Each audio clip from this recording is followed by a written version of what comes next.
Hello everyone, આજે હું તમને બ્રશ ક્લીન કઈ રીતે કરું એ બતાવું છું। તમારી પાસે એવરીવન કે કોઈ પણ ખાલી ડબ્બી હોય તો તમે લઈ શકો છો।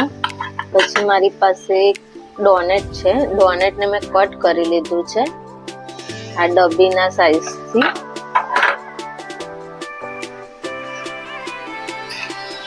ને 1 બાય 1 એક અલગ અલગ મેં સેક્શનથી કટ કરી દીધા છે, જે તમે આ ડબ્બીમાં મૂકી શકો છો ડબ્બીની સાઈઝથી।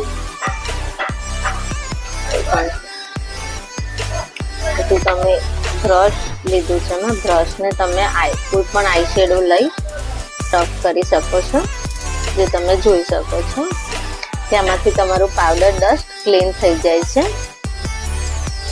ધારો કે મેં ઓરેન્જ પણ લીધો છે,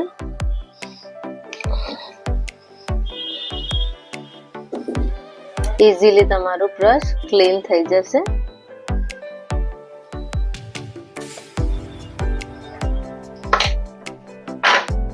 અને આવી રીતે બજારમાં રેડી પણ મળતું હોય છે, જે મારી પાસે આવી રીતે ડોનેટમાં છે, આવી રીતે જે તમે ઇઝીલી કેરી કરી શકો છો અને આ ડસ્ટ ક્લીન કરી શકો છો।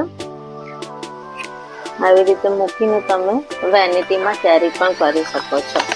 આ તમને ઇઝીલી બ્રશ ક્લીન કરવામાં સારું રહે છે। Thank you.